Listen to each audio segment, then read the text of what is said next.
চলুন বেশি কথাবার্তা না বলে আজকে শুরু করা যাক টিম সাঙ্গপাঙ্গর খিদির বিদির। শুরুতেই আমরা চলে গেছিলাম রাজশাহী কলেজে 10 দিন ব্যাপী যে বিসিক উদ্যোক্তা মেলা চলছে সেখানে, এবং দেখুন শুরুতেই ঢুকতে ভরপুর মানুষ, এবং এই ভরপুর মানুষ যে শুধু বিসিক মেলায় দেখতে এসে এমনটি নয়। অ্যাকচুয়ালি এখানে কিন্তু বিসিক মেলা দেখার পাশাপাশি কিন্তু অনেকেই পড়াশোনা করছেন, তাদের ভবিষ্যৎ গড়ছেন। আর এদিকে আমরা কি করছি দেখুন। হ্যাপি নিউ ইয়ার লিখে দেন।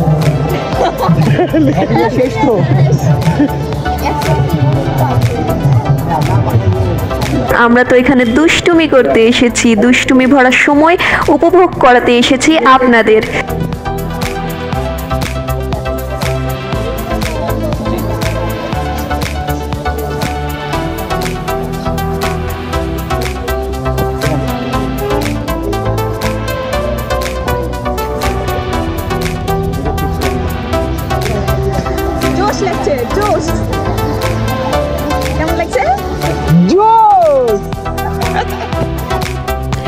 এদিকে দেখুন মেলাতে ঢুকতে না ঢুকতেই চারিপাশে শুধু ওয়াও আর ওয়াও, বেড়া মানুষ আর বেড়া মানুষ, এত বেড়া মানুষ যে কাকে ছেড়ে কাকে দেখবো আমি তো কনফিউজড হয়ে গিয়েছিলাম।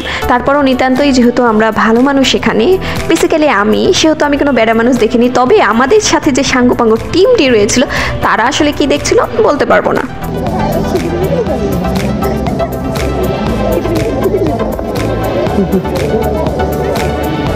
এখানে আমরা একে অন্যকে আসলে পচাচ্ছিলাম।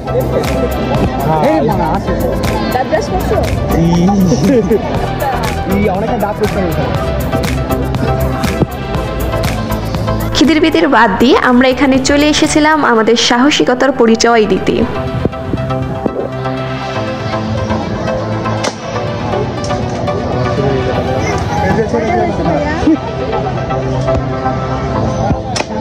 তারপর বন্দুক হাতে একের পর এক বেলুন ফুটিয়ে আমরা নিজেদের সাহসের পরিচয় দিচ্ছিলাম। আসলে আমরা কত সাহসী, তবে আমি ছাড়া এখানে অন্যান্য যারা ছিল তারা একটাও কিন্তু বেলুন ফুটাতে পারেনি। হ্যাঁ, তবে আমি যেহেতু জানেনই তো ভালো মানুষ, তাই ভালো মানুষের পরিচয় দিচ্ছিলাম। সবগুলো কিন্তু একা ফুটাইনি, যতগুলো ছিল তার থেকে আমি নিজেকে 7-8টা বেলুন ফুটিয়েছি, তারপর দিয়ে দিয়েছি তাদেরকে ফুটানোর জন্য।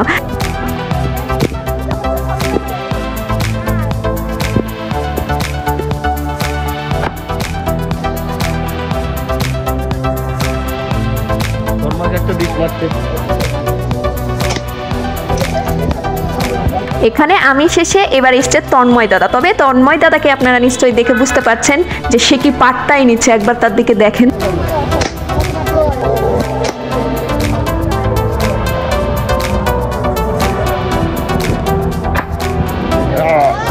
তন্ময় দাদার ফুটফাট আওয়াজ শেষে এবার চলে আসলো আমাদের টিমের জাহিদ হাসান সাব্বির ব্রো। সে দেখেন কি করছে, আমাদেরকে গুলি মারতে চেয়েছিল, কিন্তু তার তো মনে ভয় রয়েছে, মানুষ মারা যাবে না, তাই তার সাহসের পরিচয় দিতে সে বেলুন ফুটাতেই ব্যস্ত সময় পার করছিল।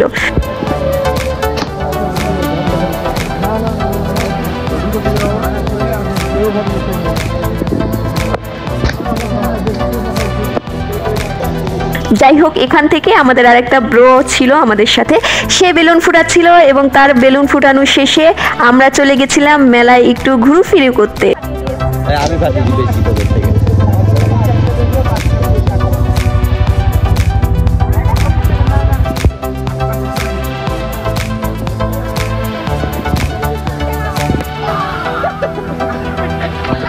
এরপর মনে করেন গুলি ফুটানোর খিদির বিদির শেষে ভাবলাম যে আমাদের তো ক্ষুধাও লেগেছে, পেটও তো ডাকছে, একটু খাই দাই শুরু করি। তবে ভাবলাম না থাক, এত খেয়ে কি হবে, জীবনে তো খাওয়াটাই মূল লক্ষ্য নয়।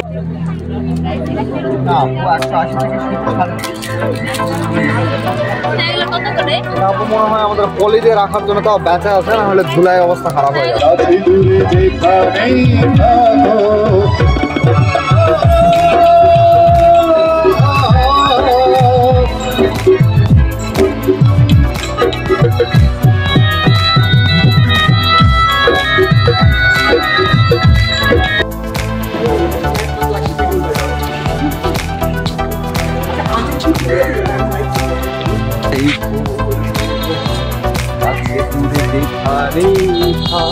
এই গানে কি রিয়াজ কি এরকম হবে?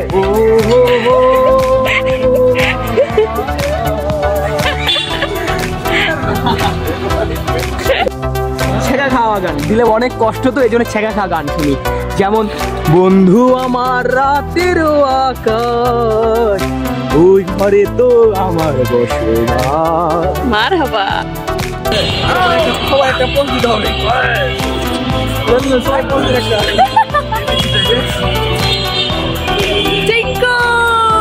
সো এভরিওয়ান, আজকের ভিডিও এই পর্যন্তই। আপনাদের কেমন লেগেছে অবশ্যই কমেন্ট করে জানাবেন। যদি ভালো লেগে থাকে সেক্ষেত্রে কিন্তু লাইক, কমেন্ট, শেয়ার এবং ইউটিউবে গিয়ে সাবস্ক্রাইব অবশ্যই করে দিবেন, এবং করতেই হবে, নইলে কিন্তু সাঙ্গপাঙ্গ টিমের যে দুষ্টুমি ভরা এবং মজার মজার ভিডিও সেটি কিন্তু পাবেন না। তবে আপনাদেরও জানাচ্ছি যে কোন কন্টেন্টটি করলে আসলে ভালো লাগবে আপনাদের, কিংবা কোন ভিডিওটিতে আপনারা বিনোদন পাবেন, অবশ্যই আমাদেরকে কমেন্ট করে জানাবেন।